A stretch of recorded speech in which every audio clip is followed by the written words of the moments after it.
Hey, this is Chris Johnson for Free Your Mind Reviews, and this is a review of Freaks. Now, Freaks, I actually had no idea about the existence of this movie at this time last week.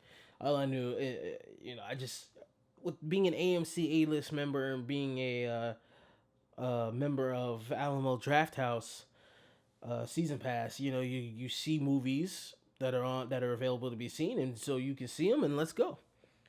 So, I saw the trailer. Trailer looked a little interesting. I saw who was in it: Emile Hursh, Bruce Dern, and I said, "Let's do it."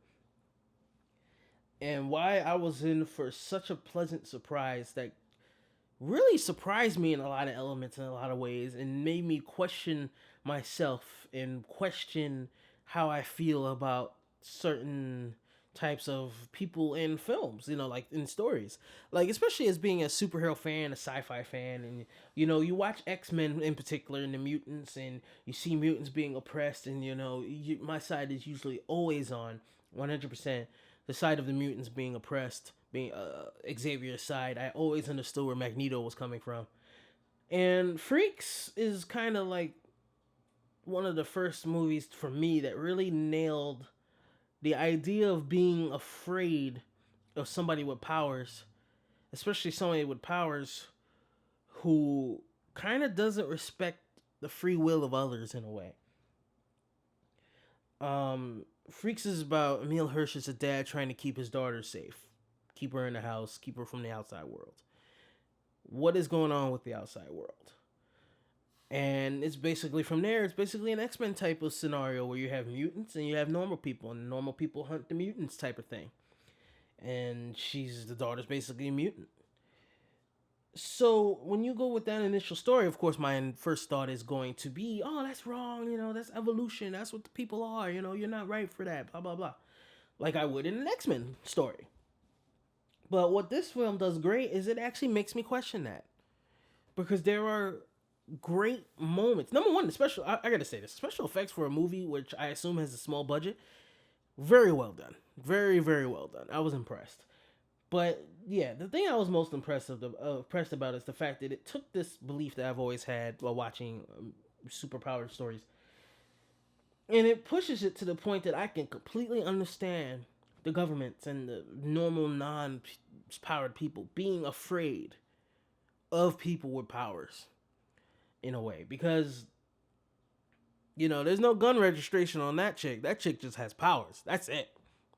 you know and the little girl is basically the main character of the story. And what I found interesting is halfway through, I was like, I don't think I like this chick, the little girl. I mean, and I don't mean that in a bad way either, because I mean it in a very interesting, very thought provoking way. Because she's little, she's 7, and little kids have attitudes. Little kids go through temper tantrums. What happens with a little kid has the powers of Professor Xavier and doesn't know how to respect those powers and doesn't know how to respect the people around her? So if she make you do what she wants you to do, you're gonna do it. And what happens when a character that young and that powerful doesn't really understand the implications and the morality of not only free will but of life or death? But then at the same time, she's living in a world that hates her and hunts people like her anyway. How can she care about the free will and the morality of life and death if other people just decide that her life is forfeit? Her life is forfeit. You can either work with me and use your powers for my benefit, or you can die. I actually think this movie asks those questions better than most of the X-Men movies. Most of them. And that's impressive to me, especially for a movie that I hadn't even heard about until I opened up my AMC A-list app and saw it on the list for Empire 25. That really well acted. I really like the directing. It's like a mix of indie and Hollywood, and I really felt like the movie did a very good job of getting inside the girl's head, the dad's head, me understanding what was going on and what they were going through, And it was just more than anything, I was just thoroughly entertained the entire time. And it was a really nice surprise. So one of the biggest surprises for me of the year was Freaks. If it's near you, and you, like I said, you're into X-Men type stories, you're into sci-fi type stories, go check that out. Because I think you'll have a really good time, and it would be great to just talk to more people about it. So this is Chris Johnson for Free Your Mind Reviews. Have a great day.